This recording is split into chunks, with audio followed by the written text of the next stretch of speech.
Assalamualaikum warahmatullahi wabarakatuh. Alhamdulillahirrabbilalamin. Allahumma salli wa sallim wa barik ala Sayyidina Muhammad wa ala ali Sayyidina Muhammad. Amma ba'd.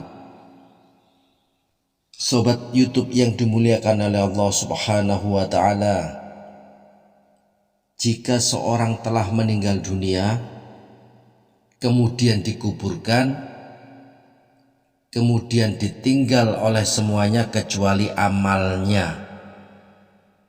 Kalau orang sudah masuk dalam kubur semua meninggalkannya, istri atau suaminya meninggalkannya, anaknya, hartanya, kerabatnya, sahabatnya, teman-temannya, semua meninggalkannya di dalam kubur sendirian.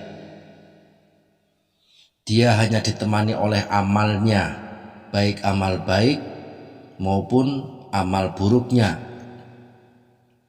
Adapun amal baik yang menemaninya merupakan seorang berwujud seperti manusia juga, yang ganteng atau cantik, bersih, yang enak dipandang, baunya harum. Sementara amal buruknya berwujud ya manusia juga, cuman menyeramkan, mengerikan, hitam, legam, dan baunya busuk. Itu amal buruknya. Adapun amalan yang dapat menemani seorang di dalam kubur dan dapat menerangi alam kuburnya, dari beberapa amalan itu kita simpulkan menjadi 10 amalan penerang di dalam kubur dan agar dijauhkan dari siksa kubur.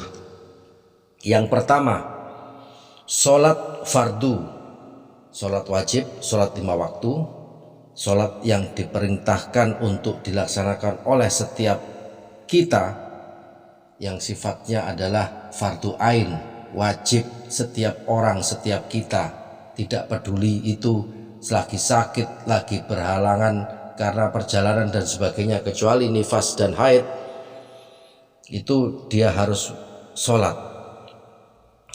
As-sholatu imaduddin, sholat itu tiang agama. Seorang yang mengerjakan atau menegakkan sholat maka akan tegak agamanya, menegakkan agama. Yang meninggalkan sholat berarti ia merobohkan agama, maksudnya agama di dalam hatinya roboh.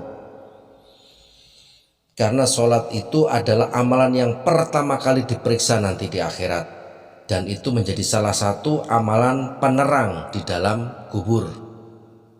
Yang kedua, sedekah. Sedekah itu dapat menolak bala, menolak bencana, juga menolak siksa kubur. Orang yang memperbanyak sedekah bukan hanya menambah rezekinya di dunia, tapi di dalam kuburnya menjadi terang benderang, menjadi selamat dari siksa kubur, selamat dari azab kubur karena rajin bersedekah. 3. Doa anak soleh.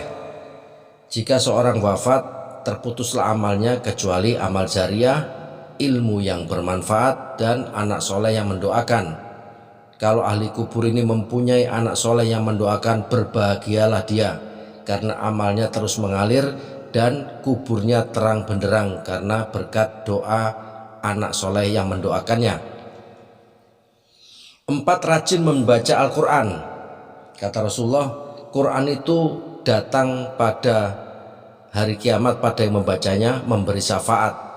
Jadi disuruh membaca Al-Quran. Bacalah Quran itu karena dia akan datang pada hari kiamat pada yang membacanya untuk memberi syafaat. Jadi selain Al-Quran itu memberi syafaat pada hari kiamat nanti, dia juga menjadi penerang di dalam kubur. Dan Quran ini menemani orang yang gemar membacanya, yang sedang berada di dalam kubur. Kelima, rajin membaca doa minta perlindungan dari azab kubur. Doanya adab kubur itu begini: Bismillahirrahmanirrahim. Allahumma inni a'udzubika min adzabil kubri. Allahumma inni a'udzubika min adzabil kubri. Yang artinya, ya Allah, aku mohon perlindungan padamu dari adab kubur. Kemudian yang nomor 6, membaca surat Al-Mulk, surat Tabarok. Al-Mulk ini 30 ayat, murojaannya biasanya malam hari sebelum tidur. Salah satu fadilahnya adalah menjadi penerang di alam kubur. Ketujuh, membaca surat Al-Ikhlas, surat Kulhu. Apabila seorang membaca surat Al-Ikhlas atau Kulhu 40 kali sebelum meninggal, maka akan selamat dari siksa kubur. Selain itu juga kuburnya menjadi terang benderang karena bacaan dari surat Al-Ikhlas ini. Kedelapan, zikir, memperbanyak zikir subhanallah wa bihamdihi subhanallahil azim.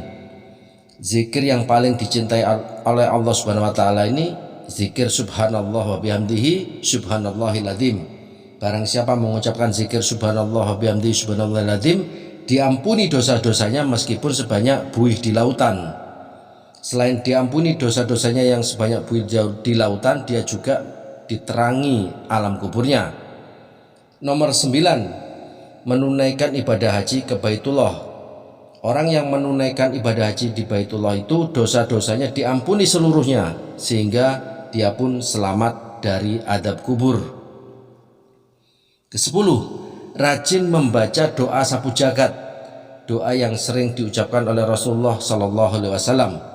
Doa tersebut adalah Rabbana atina fid dunya hasanah wa fil akhirati hasanah wa qina adzabannar. Rabbana atina fid dunya hasanah wa fil akhirati hasanah wa qina adzabannar. Ini doa yang sering diucapkan oleh imam, oleh siapapun juga termasuk kita sering mengucapkan, melafalkan doa ini.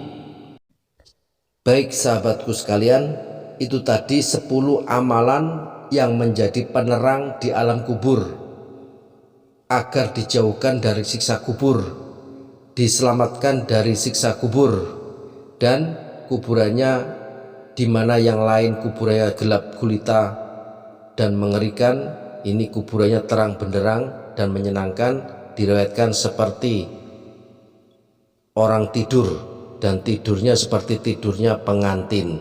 Masya Allah. Baik sahabat, semoga bermanfaat. Kurang lebihnya mohon maaf. Subhanakallahumma wa bihamdika asyhadu an la ilaha illa anta astaghfiruka wa atubu ilaih. Assalamualaikum warahmatullahi wabarakatuh.